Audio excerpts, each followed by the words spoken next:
ഇത് 4 പ്രധാനപ്പെട്ട യൂണിവേഴ്സിറ്റികൾ, ലോകത്തിലെ ഏറ്റവും പ്രധാനപ്പെട്ട 4 university: Harvard university, Cambridge university, Yale university, Oxford university. ആ ഓക്സ്ഫോർഡ് യൂണിവേഴ്സിറ്റികൾ പ്രസിദ്ധീകരിച്ച പിയർ റിവ്യൂഡ് ആയ പഠനങ്ങൾ പറയുന്നത് ഈ ഏതെങ്കിലും യൂണിവേഴ്സിറ്റിയിലെ പഠന റിപ്പോർട്ടോ അതൊന്നും വെച്ചിട്ടില്ല. ഇസ്ലാമിന്റെ അതിന്റെ സോഴ്സ് എന്ന് പറയുന്നത് ഖുർആൻ, ഹദീസ്, ഇജ്മാ, കിസാസ് എന്നൊക്കെ പറയുന്ന, ഖിയാസ് എന്നൊക്കെ പറയുന്ന ആ സംഗതിയാണ്. ശ്രീ ആരിഫ് ഹുസൈൻ പറഞ്ഞാൽ ഏറ്റവും എനിക്ക് കൗതുകമായി തോന്നിയത്, അങ്ങനെ യൂണിവേഴ്സിറ്റികൾ പലതും പറയും, അതൊന്നും നമ്മൾ നോക്കേണ്ട കാര്യമില്ല.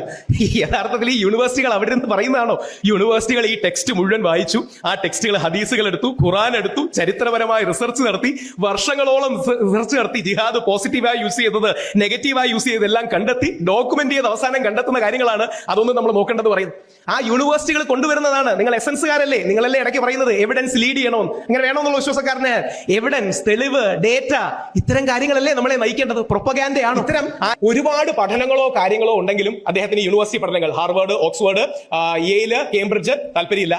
ഏതെങ്കിലും രീതിയിൽ ജിഹാദ് എന്ന വാക്കിനെ ആരെങ്കിലും മോശമായിട്ട് ഉപയോഗിച്ചിട്ടുണ്ടെങ്കിൽ അത് മാത്രം എടുത്താൽ ഇത് എന്ത് ചെയ്യുന്നു എന്ന് പറഞ്ഞാൽ, അദ്ദേഹം അറിഞ്ഞോ അറിയാതെയോ ചെയ്യുന്നത് നമ്മുടെ നാട്ടിലെ തീവ്ര വലതുപക്ഷം ലാൻഡ് ജിഹാദ്, ലവ് ജിഹാദ്, തുപ്പൽ ജിഹാദ്, തുമ്മൽ ജിഹാദ്, ഹലാൽ ജിഹാദ്, UPSC ജിഹാദ് തുടങ്ങിയ കള്ളത്തരം പറഞ്ഞ് ഞങ്ങൾ ഹിന്ദുക്കളെ, മുസ്ലിങ്ങളെ വെറുപ്പിച്ച് പേടിപ്പിച്ച് ഹിന്ദുക്കളെ ഒന്നിപ്പിക്കാൻ നിൽക്കുന്ന നെറേറ്റീവിന് അറിഞ്ഞോ അറിയാതെയോ വെള്ളമിടുക. ആത്യന്തികമായി ഇത് ഇസ്ലാമിലെ ഇസ്ലാമിസ്റ്റ് തീവ്രവാദികൾക്ക് ശക്തി പകരുകയും മറുവശത്ത് ഹിന്ദുത്വ തീവ്ര സ്വരക്കാർക്കും തീവ്രവാദികൾക്കും ശക്തി പകരുകയും ചെയ്യും. യൂണിവേഴ്സിറ്റിയുടെ കാര്യം ഞാൻ ആദ്യമേ പറയുന്നു, ഇസ്ലാമിലെ ഒരു നിയമം ഒരു മുസ്ലിം സ്വീകരിക്കുന്നത് എന്തിന്റെ അടിസ്ഥാനത്തിലാണ്? അതിനെക്കുറിച്ചുള്ള അടിസ്ഥാനപരമായ ഒരു ധാരണ പശുകൊണ്ടാണ് ഇതെന്നെ ആവർത്തിക്കുന്നത്. ഹാർവാർഡ് യൂണിവേഴ്സിറ്റി നോക്കിയിട്ടല്ല ഒരു മുസ്ലിം ജിഹാദി ആകുന്നത്, അങ്ങനെ ആരും പറഞ്ഞില്ലല്ലോ. അതിനെയാണ് സ്ട്രോ മാൻ ആർഗ്യുമെന്റ് എന്ന് പറയുന്നത്. അതായത് പറയാത്ത കാര്യം പറഞ്ഞിട്ട് ആ പറഞ്ഞ കാര്യത്തെ റെഫ്യൂട്ട് ചെയ്യുക.